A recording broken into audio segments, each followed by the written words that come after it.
The Waqf Amendment Act of 2025 unequivocally protects these properties. This is not a matter of interpretation but of clear legislative intent. Friends, yesterday the Supreme Court hit pause on some of the most controversial parts of the Waqf Amendment Act 2025. The government wanted a sweeping reform, but the court said, not so fast. But this isn't just about a law. This is about who controls land worth lakhs of crores, how religion gets tested in courtrooms, and whether political power can bulldoze centuries-old institutions. Tonight, let's ask, did the Supreme Court save democracy, or did it stop much-needed reform? First, the infamous 5-year rule. The act said you must be a Muslim for at least 5 years before creating a waqf. The court asked, who will measure your faith? Will an officer issue a 5-year certificate of belief? Religion cannot be reduced to a stopwatch. That's why the court struck it down. Second, land disputes. The act gave collectors the power to decide if waqf land was encroached. Think about that. A government officer, not a judge, declaring who owns property worth crores. The court said no. That violates separation of powers. Until a tribunal rules, no dispossession, no record changes, no sales. Third, membership caps. The court drew a red line, no more than 4 non-Muslims in the Central Waqf Council, no more than 3 in state boards.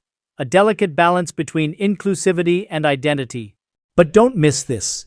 Many powerful reforms remain alive. Waqf by user, abolished. Ban on waqfs in scheduled areas and monuments. Only Muslims can create waqfs, upheld. Limitation Act applies. Wait too long, lose the land forever. Mandatory registration of every waqf property. So while the court stopped arbitrary power, it let the government's broader reform agenda move forward. Now, what does this mean for society? For ordinary Muslims, it raises fear. Will community land that has been part of their identity for centuries vanish because of technicalities and deadlines? For encroachers, whether individuals or government bodies, this feels like an opportunity. Delay long enough, and the Limitation Act gifts you permanent ownership. So the social battle is clear. Preservation of community heritage versus modernization of land laws. And in the middle stand ordinary citizens who fear losing spaces they have prayed in for generations. And the politics? Oh, the politics is delicious. On one side, OYC, Jamiat, AIMPLB, Mahua, Moitra, DMK, RJD, SP.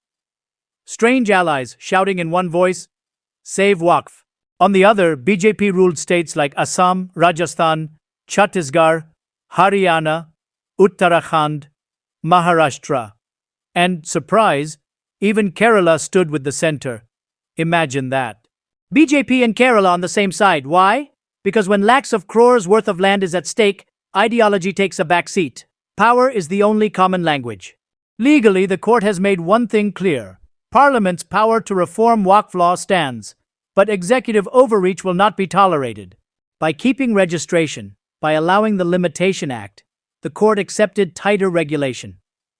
But by stopping collectors from deciding property titles, it reaffirmed that only courts can decide rights. This is a reminder. India is not just ruled by laws, but by constitutional principles. So here's my question to you. Is the Supreme Court protecting democracy? Or is it blocking reform? Should faith-based land enjoy eternal immunity? Or should it obey the same timelines as every other property? This is not just a legal case. It is the story of faith, law, politics, and power colliding head-on. And the final verdict will decide nothing less than the future of India's second-largest landholding after railways. Tell me in the comments, was this judgment a safeguard or a speed breaker? Because friends, this battle has only just begun. And if you found this breakdown sharp and useful, hit that subscribe button right now. Don't just watch the news, join the debate. Because here at the Legal Showdown, we don't just report the law, we question power.